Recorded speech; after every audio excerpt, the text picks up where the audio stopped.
आज हमारा 200 एपिसोड है, बहुत स्पेशल है। इस एपिसोड में आप मिलेंगे इंडियन डायरेक्ट सेलिंग एसोसिएशन के चेयरमैन रजत बैनर्जी सर से, जिनका 22 साल का डायरेक्ट सेलिंग का तजुर्बा है। 22 साल पहले डायरेक्ट सेलिंग कैसी थी, आज कैसी है, अगले 20 साल में डायरेक्ट सेलिंग कहां पहुंचने वाली है, बहुत इंपॉर्टेंट है। एक एक मिनट इंपॉर्टेंट है, मिस मत कीजिएगा। चलिए पूरे इंटरव्यू को देखते हैं। दोस्तों नमस्कार, आदाब, सत श्री अकाल। चैट विद सुरेंद्र वत्स के स्पेशल एपिसोड नंबर 200 में आप सबका स्वागत है। 1 जनवरी 2019 को हमने ये सफर शुरू किया था, इस उम्मीद के साथ कि हम कम से कम 1 साल तक अपने इस प्रयास को जारी रखेंगे और डायरेक्ट सेलिंग इंडस्ट्रीज के बड़े बड़े लीडर्स को, जानकार लोगों को लेके आएंगे और उन सब से हम लोग सीखेंगे। और आपके प्यार की वजह से, आपकी सपोर्ट की वजह से हम कामयाब रहे। आपने चैनल को पसंद किया, कमेंट्स किए, शेयर किया, उसके लिए आप सबका दिल की गहराई से बहुत बहुत धन्यवाद। जो साथी बाद में हमारे साथ में जुड़े होंगे उन सबको मैं ये बताना चाहता हूं, हम कुछ जब स्पेशल एपिसोड लेके आते हैं तो उन स्पेशल एपिसोड्स में हम स्पेशल गेस्ट्स को इनवाइट करते हैं। हमारा episode number 25 silver jubilee episode में हमने इनवाइट किया था मोहम्मद जाकिर हुसैन साहब को, जिन्होंने बहुत बड़ा रोल प्ले किया डायरेक्ट सेलिंग की गाइडलाइंस बनाने में। उसमें वो डायरेक्टर थे वहाँ पे। 50वें एपिसोड में हमने आमंत्रित किया हेम पांडे सर को, जो सेक्रेटरी थे कंज्यूमर अफेयर मिनिस्ट्री में गाइडलाइन के टाइम पे। एपिसोड नंबर 75 में हमने एक बहुत बड़े ट्रेनर और संभवतः हिंदुस्तान के बिजनेस चैनल्स में जिनका सबसे बड़ा यूट्यूब चैनल है, आई थिंक 20 मिलियन से ज़्यादा जिनके सब्सक्राइबर हैं, डॉक्टर विवेक बिंद्रा को हमने इनवाइट किया था। और एपिसोड नंबर 100वें एपिसोड में हमने सुलनी यूनिवर्सिटी के वाइस चांसलर को इनवाइट किया। डॉक्टर कमल कांत थे और हेम पांडे सर थे। और उस दिन ये अनाउंसमेंट किया था उन्होंने कि हम लोग डायरेक्ट सेलिंग के ऊपर में एक डिप्लोमा शुरू करेंगे।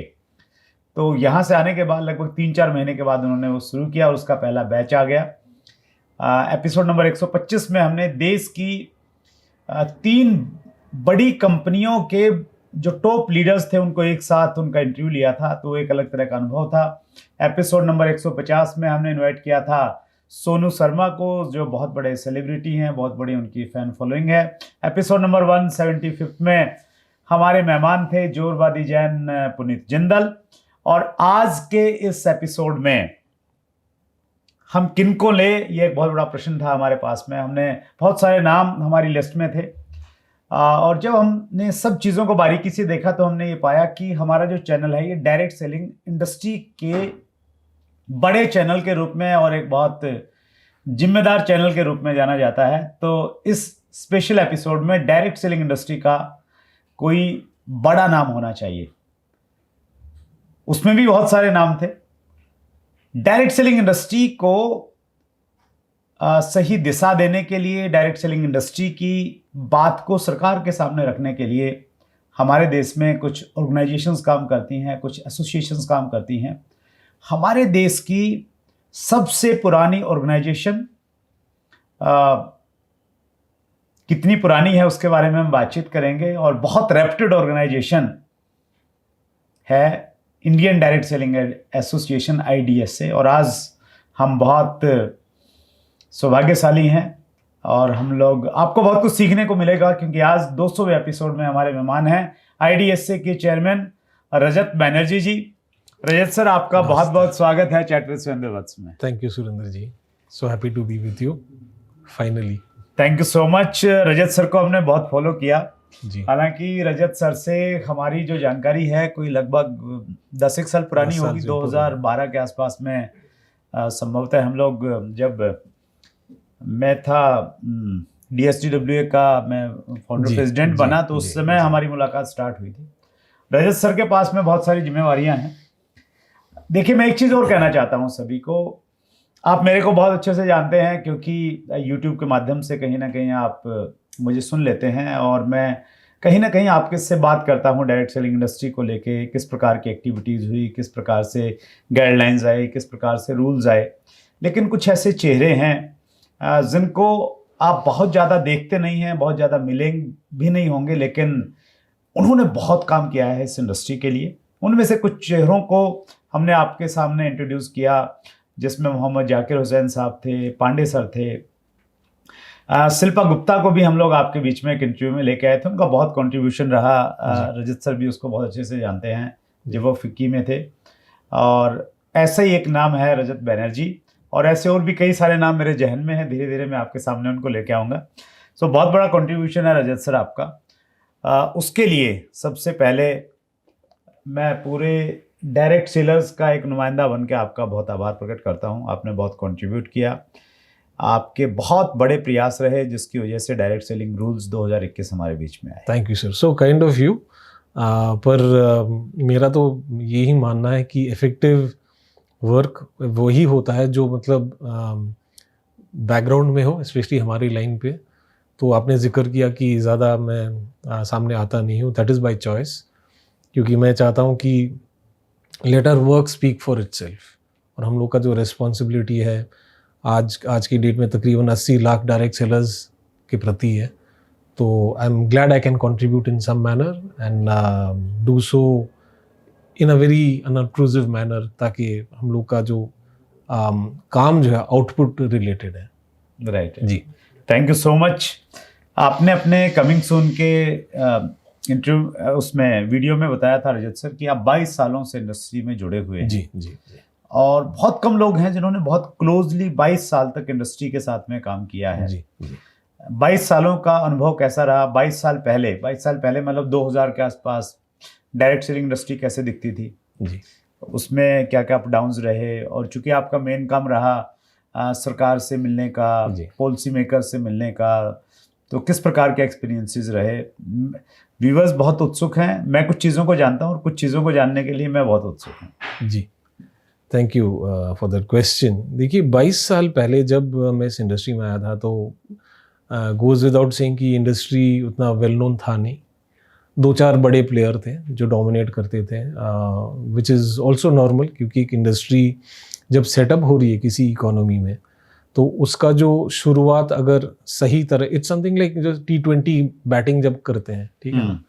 चलिए, इस साल तो इंडिया ने कुछ खास नहीं कर पाई, पर अगर देखते हैं तो अगर पहले 5-6 ओवर में राहुल और रोहित शर्मा ने अगर तगड़ा बैटिंग किया तो फिर टीम का स्कोर बड़ा हो सकता है। तो मैं I will equate it to that kind of situation की शुरुआत में कुछ बड़े बड़े प्लेयर्स थे जिन्होंने पेस सेट कर दी थी इंडस्ट्री की।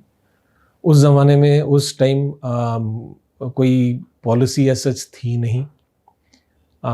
टू लार्ज एक्सटेंड कंपनीज भी कंफर्टेबल थे कि भाई अगर क्लैरिटी ना हो एटलीस्ट कोई रुकावट तो थी नहीं, तो आप अपना बिजनेस अपने हिसाब से कर पाते थे। इंडियन कंपनी से मोदी केयर वगैरह, बाहर की तरफ से कंपनीज आने लगे। उस टाइम जो भी हमारे देश के नॉर्म्स थे कि आपको फलाने परमिशन लेने पड़ते हैं, वो सब लेके काम शुरू किया था। FIP भी क्लियरेंस थी बाहर की कंपनीज के लिए। और उस टाइम मुझे जो याद है, हमारे समाज में एक लहर सा फैल गया था वर्चुअली कि डायरेक्ट सेलिंग एक माध्यम है लाइवलीहुड्स का, इनकम जनरेटिंग एक एक्टिविटी थी।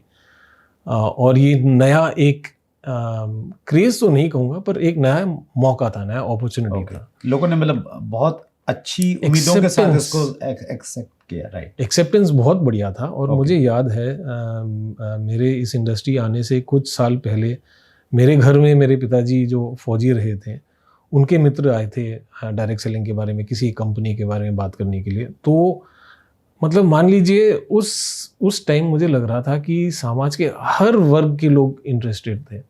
काफ़ी एक नया चीज़ था। तो अर्ली डेज कहते हैं, अर्ली डेज जब एक रोमांस नया होता है तो बहुत सारे अच्छे चीज़ आते हैं, बहुत सारे। And as a marriage grows little long, फिर वो चैलेंजेस आते हैं विच वील टॉक अबाउट। जी, राइट। तो शुरुआत में बहुत अच्छा था। मतलब ये स्टार्टिंग फेज की बात करें हम 2000 से लेके 2004-5 के आसपास तक का टाइम ऐसा रहा? जी जी जी, मतलब मैं ये कहूँगा 95-96 से 2005 के आसपास, तो Right. 10 साल जो है ये इंडस्ट्री काफ़ी हद तक पूरे देश में स्प्रेड हो गया था, फैल Right. गया था। बड़े बड़े नाम थे, कुछ इंडिजिनस कंपनीज, इंडियन कंपनीज भी शुरू हुए थे, एक्सेप्टेंस अच्छा था। राइट। और उस time from the regulators perspective, government के पर्सपेक्टिव से कोई खास अटेंशन या चैलेंज नहीं आ रहा था। Right. ये एक इंडस्ट्री चल रही थी और काफ़ी मैं कहूँगा स्मूथली चल रही थी उस टाइम। तो जो टफ टाइम आया डायरेक्ट सेलिंग इंडस्ट्री को, आपने तो बहुत नज़दीक से चीज़ों को देखा होगा, क्योंकि आप शुरुआत से ही एसोसिएशन का पार्ट रहे। जी। मुझे याद है रजत सर 2011-12 का Exactly. बहुत टफ टाइम था। जी जी। और एक, क्योंकि जिस कंपनी में मैं जुड़ा हुआ था उसको भी अचानक बंद कर दिया था, और एक लगभग 8 महीने लंबा हम लोगों ने एक आंदोलन किया, और लकीली मैंने उसको लीड किया। उस आंदोलन का मैं मुख्य हिस्सा था। तो बहुत क्लोज से मैंने देखा, और आपने भी देखा, आप भी कहीं ना कहीं जिस कंपनी से एसोसिएटेड रहे, बहुत बड़ी पोस्ट पे, वहाँ भी इश्यूज रहे, चैलेंजेस रहे। तो वो फेज कैसा था, और उससे आप और इंडस्ट्री कैसे बाहर आई? देखिए, जो मेन, जैसे मैं पहले कह रहा था, 2005 तक गवर्नमेंट की तरफ से कोई, there is no reason to think कि भाई इस इंडस्ट्री में कोई फोकस या अटेंशन या कंट्रोल नहीं करनी चाहिए। राइट। जिस पीरियड की आप बात कर रहे हो, 2010-11 में मुझे याद है केरल में उस टाइम ओमन चांडी साहब चीफ मिनिस्टर थे। क्या हुआ था वहाँ पे कि एक पीरियड में, मतलब 5-6 महीने में 3 कंपनियां गायब हो गई थी। ओके। और केरल तो आपको पता ही है, लेफ्टिस्ट गवर्नमेंट है, एजुकेशन लेवल्स बहुत हाई है, हर कोई पेपर पढ़ता है, उस ज़माने में भी। तो मीडिया कह रही थी कि तकरीबन 500 करोड़ का नुकसान पड़ा केरल के लोगों के लिए। ओके। तब जाके पहली दफा वो जो कंपनियां गायब हुई थी, हाँ वो मनी सर्कुलेशन कंपनियां थी। देखिए साहब, ये सारे कंपनीज का जो ऑपरेटिंग स्टाइल है, डायरेक्ट सेलिंग के साथ जुड़े हुए हैं। Okay okay. और दूसरी बात, जो हमारे मार्केट में या हमारे रेगुलेटर्स में भी एक कंफ्यूजन रहा कि भाई डायरेक्ट सेलिंग क्या है, MLM क्या है, आपके फिर नेटवर्क मार्केटिंग क्या होती है। तो ये सारे जो डेफिनेशंस है का एक खिचड़ी टाइप का बना हुआ था। राइट। तो कमिंग बैक टू केरल, तो जैसे ये 3 कंपनी गायब हो गए लोगों के पैसे लेके, तो स्टेट गवर्नमेंट ने बोला इस इंडस्ट्री को बंद किया जाए। ओके। और फिर हम 3 महीने लगातार, मुझे याद है सुरेंद्र जी, हम लोग दिल्ली से उस टाइम कभी हफ्ते में 2-2 बार जाते थे त्रिवेंद्रम, और उस टाइम कोई डायरेक्ट फ्लाइट थी भी नहीं। राइट। फ्लाइट सारे कोचिन से फिर त्रिवेंद्रम जाते थे, तो मतलब जाना 5 घंटे, आना 5 घंटे। Anyway, to cut a long story short, luckily for us काफ़ी जल्द चीफ मिनिस्टर को हम लोग समझा पाए कि एक इंडस्ट्री का एक हिस्सा जो है, आप देख रहे हो कि ये कुछ गलत ऑपरेटर, जिसके लिए इनको भी आप निकाल रहे हो, पर ये जो कंपनीज है, अगर इनके ऐसे वर्किंग स्टाइल हैं या ऐसे इनके रूल्स हैं, तो ये companies are good for your economy. तो उन्होंने एक कमेटी फॉर्म की थी, headed by the chief secretary, और 2011 सितंबर में केरल ने गाइडलाइंस निकाले थे।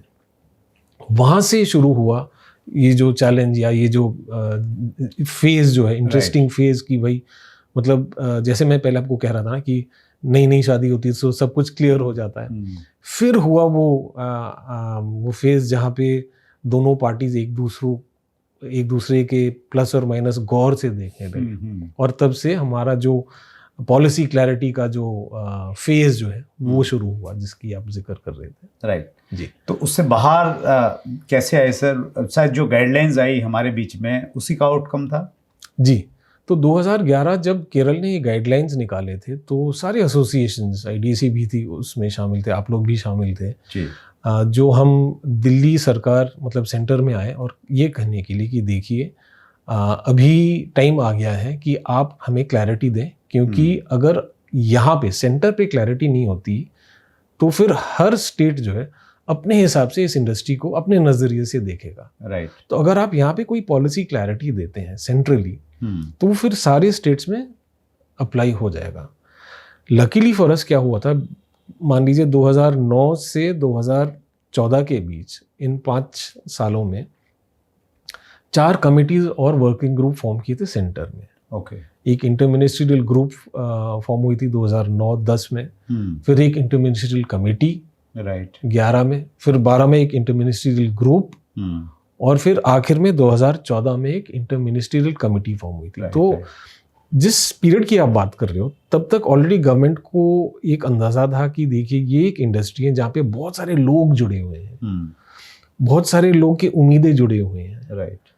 और जैसे केरल ने हमें एग्जांपल दिया था कि कुछ प्लेयर्स जो हैं वो उनकी बिजनेस मॉडल, उनका रवैया जो है अच्छा नहीं है। यहाँ पे इस तरफ बहुत सारी कंपनीज जो अच्छा काम कर रहे हैं, लेकिन वही होता ना कि एक अगर नए उभरते हुए इंडस्ट्री में कुछ लोग इंडस्ट्री को ही इनडायरेक्टली बदनाम करें तो इस साइड के जो लोग अच्छा काम कर रहे हैं उन पे इफेक्ट होता है।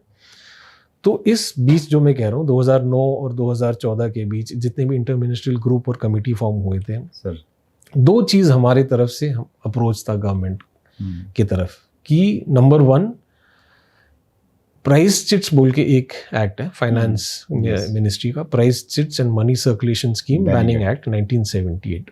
वो हम देख रहे थे एज एन इंडस्ट्री कि कुछ कंप्लेंट्स पे प्राइस चिट्स के क्लॉज हमारे ऊपर लगाए जा रहे थे। तो हमारा गवर्नमेंट से एक ये पहला रिक्वेस्ट था कि देखिए हम डायरेक्ट सेलिंग मॉडल ऐसा होता है, हम लोग डेली यूज प्रोडक्ट्स बेचते हैं, तो हमारा मनी सर्कुलेशन के साथ कोई दूर का रिश्ता है नहीं, तो काइंडली हमें उससे दूर रखें। राइट। एक क्लैरिटी दें ताकि दूर रहे। और दूसरा, इनफैक्ट उस डिस्कशन से ही इमर्ज हुआ कि गवर्नमेंट ने कहा कि भैया देखो, जब तक आपकी इंडस्ट्री पे कोई क्लैरिटी नहीं होती, कोई रेगुलेशन नहीं होता, कोई रेगुलेटर नहीं होता, कोई रूल्स नहीं होते, माफ कीजिए पर कोई इंस्पेक्टर शायद आपको इस एक्ट के नजरिए से देख सकता है।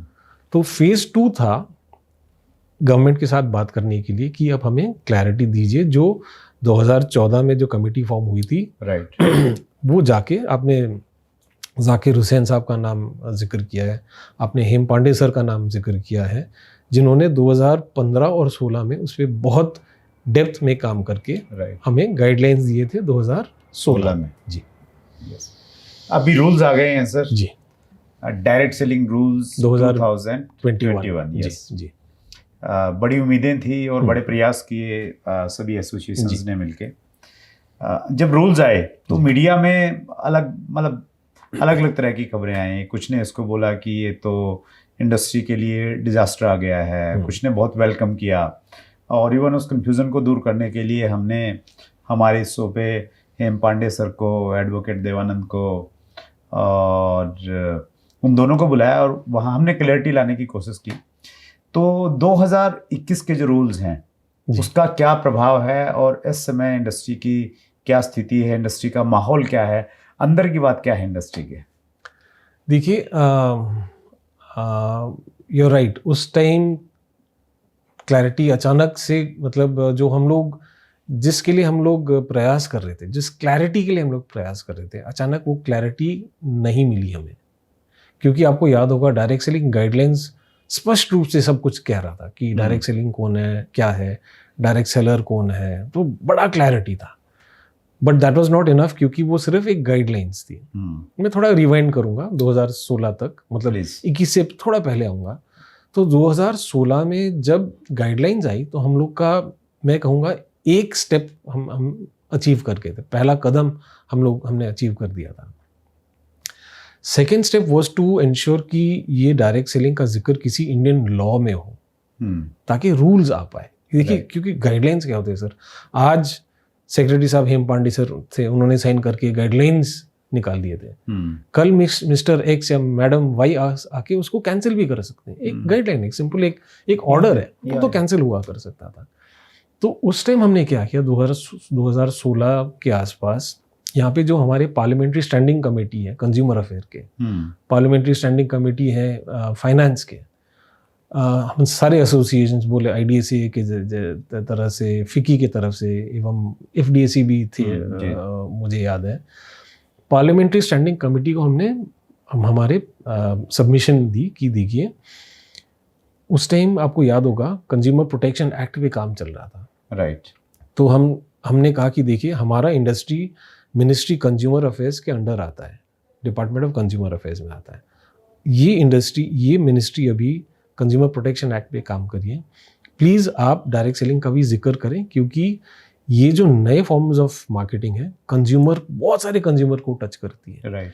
उस ज़माने में शायद 2016 में शायद आज अगर 80 लाख लोग हैं, उस टाइम 50 लाख लोग जुड़े होंगे। तो हमने कहा कि अगर एक डायरेक्ट सेलर 10 कंज्यूमर को टच करता है तो 50 लाख डायरेक्ट सेलर 5 करोड़ लोगों को टच करते हैं, 5 करोड़ को टच करते हैं कंज्यूमर को। तो उनके इंटरेस्ट के लिए कंज्यूमर प्रोटेक्शन एक्ट में आप प्लीज हमें डायरेक्ट सेलिंग का जिक्र दें। And we were successful in the sense 2019 की जो कंज्यूमर प्रोटेक्शन एक्ट है, पहली दफा किसी इंडियन लॉ में डायरेक्ट सेलिंग का जिक्र हुआ, तो दैट वाज सेकंड अचीवमेंट में कहूंगा आफ्टर गाइडलाइन। बिल्कुल, जैसे मैं इंट्रोडक्शन में परसों जो आपको दिया था, मैं कह रहा था ना कि हमारे क्या सक्सेसेस क्या थे, हमारे लर्निंग्स क्या थे, तो मैं काफ़ी गर्व से ये कह सकता हूँ ये हमारा दूसरा सक्सेस था। पहला तो गाइडलाइंस था, दूसरा सक्सेस था कि कंज्यूमर प्रोटेक्शन एक्ट में डायरेक्ट सेलिंग का जिक्र कराना। राइट। उस एक्ट में आपको याद होगा, उससे पहले जो एक्ट जो था 1986 का एक्ट था, राइट, कंज्यूमर प्रोटेक्शन एक्ट। तो 14 and 19 इज हाउ मच, 33 साल बाद ये एक्ट रीडू होके आई थी। तो कंज्यूमर प्रोटेक्शन एक्ट 2019 में ये भी कहा गया कि गवर्नमेंट में make rules on direct selling, on e-commerce and direct selling as well. So that was the मैं कहूँगा थर्ड अचीवमेंट, थर्ड मजबूत स्टेप। उसके बाद जो भी डायलॉग हुई थी गवर्नमेंट के साथ, वो पॉजिटिव की तरफ जा रही थी, जहाँ पे डायरेक्ट सेलिंग का पूरा डेफिनेशन था, नेटवर्क ऑफ सेलर्स का डेफिनेशन था, और as a counter measure definition of pyramid भी थी। राइट।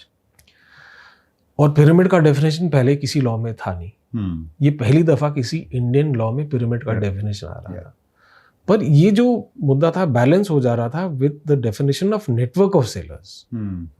तो फाइनली जब रूल्स आए थे 2021 में, जो आप जिक्र कर रहे हैं कि मार्केट में थोड़ा एक मीडिया में भी चर्चा होने लगा कि भाई ये शायद ये इंडस्ट्री को अलाउ करेंगे कि नहीं, क्योंकि ये definition of network of sellers ये किसी कारण नहीं आई रूल्स में। राइट। तो ऑब्वियसली हम लोग का सब प्रयास ये था कि पहले तो अपने इंटरनल सबको आश्वासन देना कि भाई our industry is not under threat. जो क्लैरिटी हम लोग चाह रहे थे शायद उतना हम लोग अचीव नहीं कर रहे। क्लैरिटी एक्ट में तो है लेकिन रूल्स में नहीं आई। Correct, you are right. In act the clarity is there, definition is there. Correct. नहीं, in the act it talks about network of sellers. Network of sellers, yes. You're right. पर हम लोग चाह रहे थे कि भाई रूल्स में भी उसको एक्सपेंड किया जाए। True. Exactly. तो that is what created this slight stir in the media and in the market कि भाई शायद ये रूल्स हमारे लिए अच्छे नहीं है। जी। लेकिन उसके बाद में सारी चीज़ें ठीक रही, इंडस्ट्री ठीक चल रही है, ग्रोथ भी लिया इंडस्ट्री ने। शायद WFDSA के जो डाटाज हैं, आई थिंक जो हमारा पिछले 3 साल का CAGR है, इट वाज अप्रोक्स 15.7%। अच्छा। तो इसका मतलब ये है कि रूल्स से इंडस्ट्री ग्रो कर रही है। बिल्कुल, रूल्स से जो इनिशियल जो सबका जो वरी ये था कि भाई रूल्स आने के बाद ये इंडस्ट्री स्लो डाउन कर जाएगी, राइट, एकदम स्लो डाउन नहीं कर गई, नंबर 1।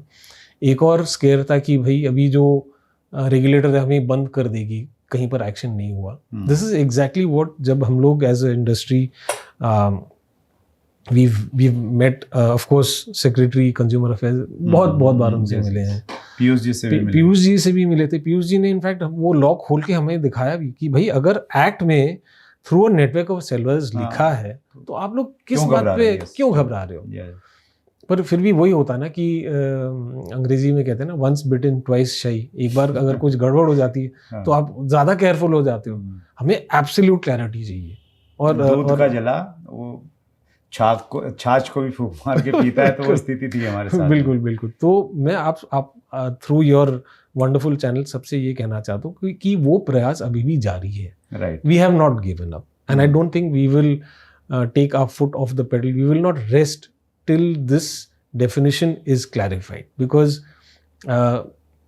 आज के डेट में जब गवर्नमेंट ईज ऑफ बिजनेस के बारे में बात कर रहे हैं, to us this is like a safeguard. It is like saying कि भाई चलो अगेन बैक टू क्रिकेट, कि राहुल आप बैट कर सकते हो लेकिन आप हेलमेट नहीं पहन सकते। राहुल तो बैट कर लेगा पर वो थोड़ा डरेगा कि भाई अगर मेरे तरफ अगर बॉल आए तो मेरा क्या प्रोटेक्शन है। तो we will continue batting and you are right, industry is doing well, industry is growing from strength to strength. कोई बाधा या कोई there is no road block as such. States के साथ बात कर रहे हैं हम लोग, काफ़ी स्टेट्स ने रूल्स को नोटिफाई भी कर रखा है और कोई फर्क नहीं। There is no operational problem for any company, any ethical product based company. Exactly, that's the right one जी। राइट जी। सो अगले 20 साल जी, अगर हम लोग 2042 की बात करें, इंडस्ट्री का क्या रूप देखते हैं रजत बैनर्जी? मैं तो पहले देखूंगा कि जैसे आज का जो एपिसोड है 200th एपिसोड, पहले तो देखूंगा 2000th एपिसोड विद सुरेंद्र वत्स, ठीक है जी। और सेकेंडली देखिए, अगर हम लोग लार्ज पिक्चर देखें, बड़ा पिक्चर देखें, आज के डेट में India is the 5th biggest economy of the world. हमने ग्रेट ब्रिटेन को कुछ 4-6 महीने पहले पीछे छोड़ रखा है। प्रोजेक्शन ये है कि by 2030 will be the 3rd biggest economy of the world. तो अगर जो बड़ा पिक्चर हम देखें, जो हमें पिछले 20-25 साल से लोग कहते आ रहे हैं कि देखिए जो इंडिया का टाइम आ रहा है, वो तो ज़रूर इन द नेक्स्ट 10-15 ईयर्स वो मटेरियलाइज हो जाएगा। हर एक इंडस्ट्री ग्रो कर रही है। काफ़ी हद तक मैं कहूँगा कि डायरेक्ट सेलिंग पे क्लैरिटी आ गई है and there is no one who is troubling us as such. I will say we will grow, or rather we should grow in a faster pace than the economy. आपको याद होगा शायद अनुराग ठाकुर साहब जब मिनिस्टर ऑफ स्टेट फाइनेंस थे, हमारा जो IDSA का एनुअल सर्वे जब रिलीज किया था 2018 या 19 में शायद, उन्होंने एक सही चीज़ कही थी। ये कह रहे थे कि देखिए अगर इंडिया उस टाइम मान लीजिए अगर 6th नंबर पे था ग्लोबल GDP में, अगर ग्लोबली 6th नंबर पे GDP लेवल्स पे, तो डायरेक्ट सेलिंग में इंडिया का रैंक नंबर 20 क्यों है? उसे भी 6ठे स्तर पे आना चाहिए। तो मेरा ये कहना है, मेरा इंडस्ट्री को चैलेंज है, इंडस्ट्री से ये है कि भाई now that the pitch is set, now everything is in order for you, we must aim for being the 3rd biggest market in the globe in the next 20 years।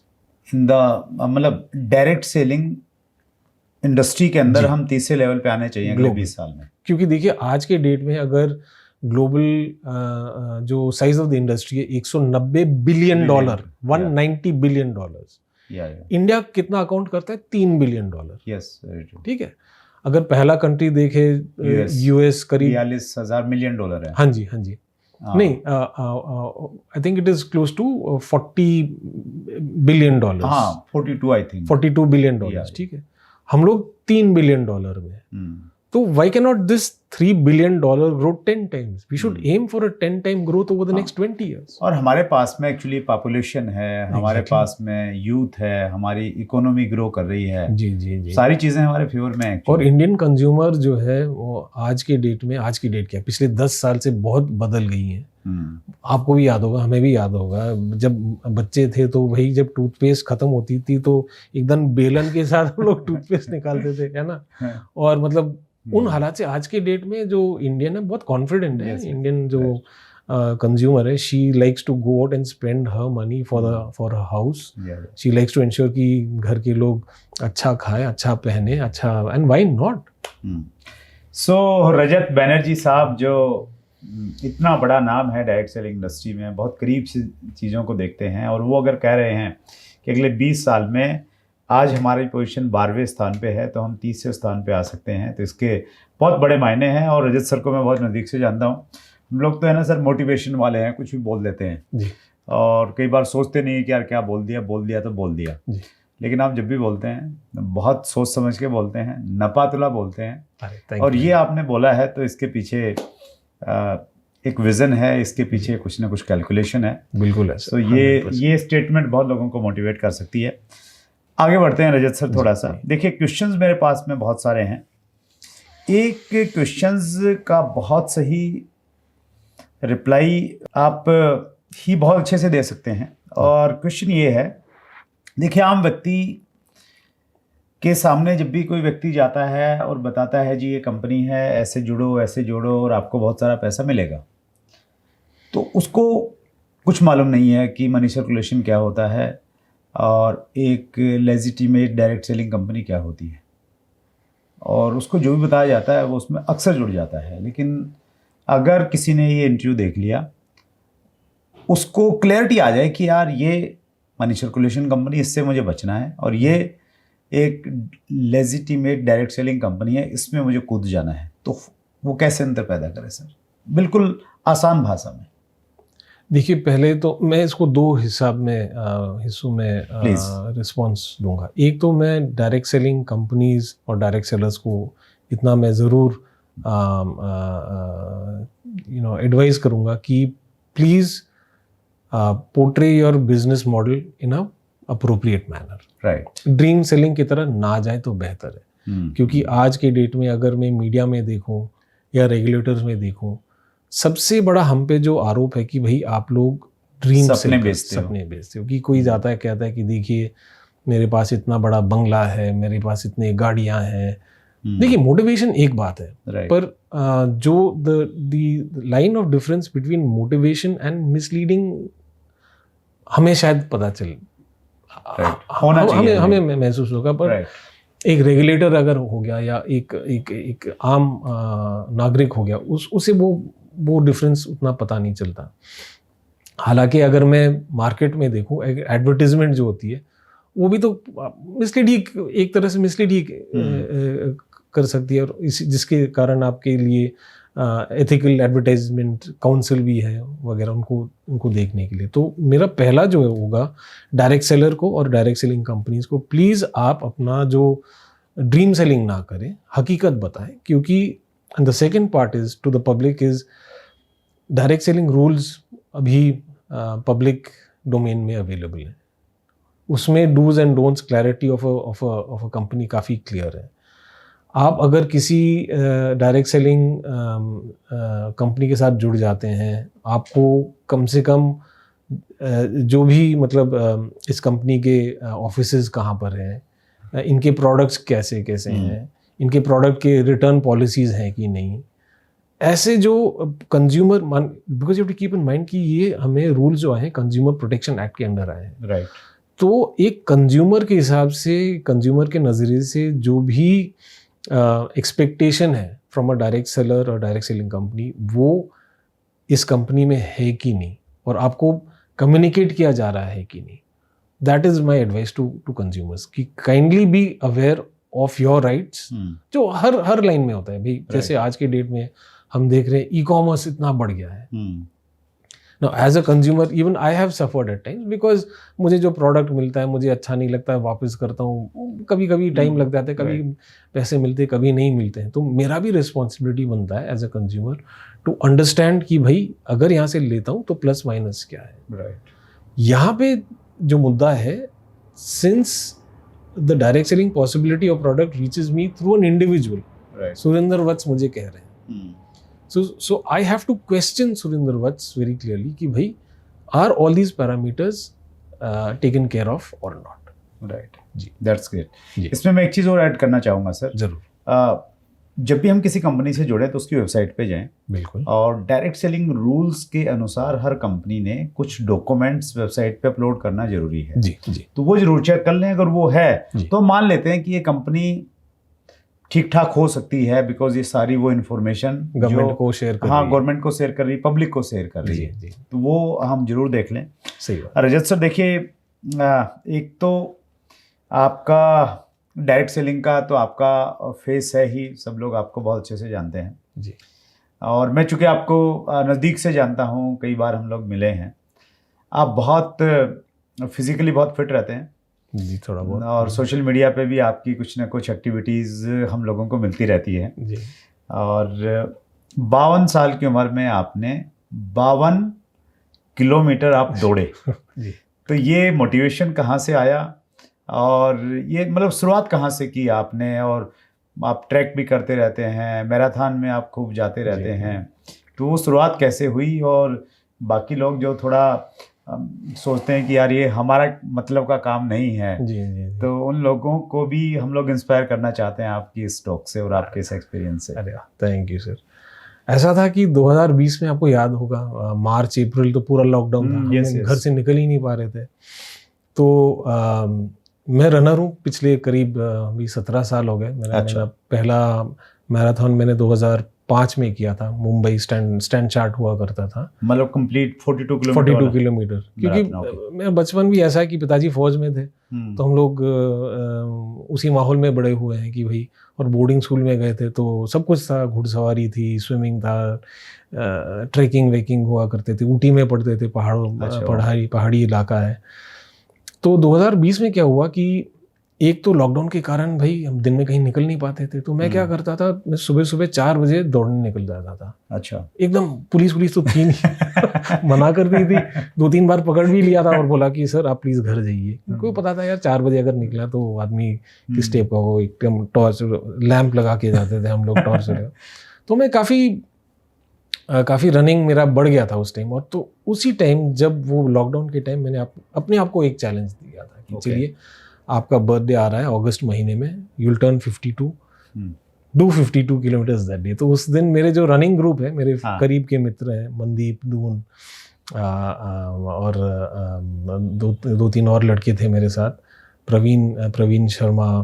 तो हमने क्या किया कि रात को 12 बजे नेहरू पार्क में गाड़ी पार्क की और नेहरू पार्क से शुरू किया। नेहरू पार्क दिल्ली में, ओके, चाणक्यपुरी में। हाँ यस। 12 बजे ठीक हमने शुरू किया और between Nehru park and India gate के करीब एक हम लोग का जो सर्किट है करीब 15 किलोमीटर का था, तो 3 सर्किट वहाँ पे किए थे और फिर एक वहीं पर कर लिया था। और ठीक 6:15 बजे किया था कि भाई अपने लिए खुद करो, तो अच्छा था। अच्छा, 52 किलोमीटर अप्रोक्स 6 आवर्स में, 6 hours 15 minutes। हाँ जी। और ट्रैकिंग भी आपने कई सारी की है सर। ट्रैकिंग का कोई एक्सपीरियंस ऐसा, कोई ऐसा मतलब रोमांच, कुछ ऐसा सिचुएशन की यार कहाँ फंस गए? ट्रैकिंग भी सर उससे पहले करता आ रहा हूँ। 2002 में हम लोग पहली दफ़ा गए थे। 2003 किन्नर कैलाश का ट्रैक किया था, 6 दिन का ट्रैक था। 2004 में स्पीति गए थे, पर अच्छा। उस ट्रैक हम लोग कर नहीं पाए क्योंकि स्पीति से जब लद्दाख एंटर कर रहे थे तो ऑल्टीट्यूड में हम लोग को, मेरे और मेरा जो ट्रैकिंग पार्टनर था, हम लोग की तबीयत खराब हो गई, हम लोग वापस आ गए। ऑक्सीजन की वजह से? ऑक्सीजन की वजह से, ऑक्सीजन लैक ऑफ, जो पानी हम लोग शायद कम पी रहे थे, तो ऑल्टीट्यूड सिकनेस हो गई, तो हमें वापस आना पड़ा। राइट। क्योंकि ऑल्टीट्यूड सिकनेस जब होता है तो अगर आप और ऊंचाई पे जाते हो तो फिर आप you are asking for trouble basic. तो वापस आ गए थे। और सबसे बढ़िया जो ट्रैक मेरा जो रहा है, 2006 में हम लोग मनाली से बड़ा भंगाल का ट्रैक किए थे। 11 दिन का ट्रैक था। और सुरेंद्र जी, पहले 11 दिन पहाड़ों में, कोई नेटवर्क नहीं, कुछ नहीं, भूल जाइए।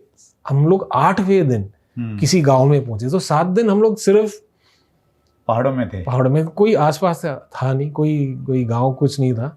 हाँ, कुछ जो गद्दी शेपर्ड होते हैं ना, वो जो भेड़ बकरियां ले जाते हैं, उनसे मिलते थे बस। तो वो बहुत बढ़िया लंबा ट्रैक था। स्पीति जो किन्नर कैलाश का ट्रैक, वो सबसे डेंजरस था मैं कहूँगा। 2 बार तो हम लोग हालत बहुत ख़राब हो गए थे, but it's a good challenge. आप कर पाते हो तो आप यू फील गुड योरसेल्फ कि अपने लिए मैंने कुछ किया है। एक्चुअली लास्ट टाइम जब हम लोग हिमाचल में मिले थे सोलनी यूनिवर्सिटी में जी, तो उसमें आपसे मिले, हम लोग छोटे से ऊपर मंदिर पे गए थे, आपको ध्यान होगा। तो हमारी बात हुई, तो मैंने भी सोचा यार कुछ ना कुछ, रजत सर से मोटिवेट होके मैंने भी कुछ शुरू किया। तो रिसेंटली हम लोग एक 3 दिन का ट्रैक करके आए। अरे वाह, बहुत बढ़िया सर। और बहुत अच्छा एक्सपीरियंस रहा सर। उसके करने के मेन कारणों में आप एक थे मुख्य भूमिका में, तो उसके लिए भी थैंक यू वेरी मच। और मुझे लग रहा है हमारे इस कन्वर्सेशन को देख के भी कुछ लोग जागेंगे, वो भी पहाड़ों की तरफ जाएंगे। इसका एक थोड़ा कंप्लेन है, क्या? अगर मैंने आपको मोटिवेट किया था इस ट्रिक के लिए गए थे, आप मुझे बुला लेते तो मैं आ आपके लेवल जाता। का नहीं था ना आपके लेवल के लिए तो नहीं, मैं नहीं, कोई सर, नहीं, 7 दिन 10 दिन के लिए नहीं जाऊंगा नहीं तो नहीं, फिर ऐसा रजत कुछ सर के नहीं साथ है, में ऐसा चलेंगे। कुछ नहीं है, मतलब but I am so happy कि आप जा पाए और आपको अच्छा लगा ही होगा। बड़ा अच्छा एक्सपीरियंस रहा सर। पहली बार वो स्लीपिंग बैग में सोए, जी, टेंट में टेंट में। सोए, ठंडी बहुत ज़्यादा थी।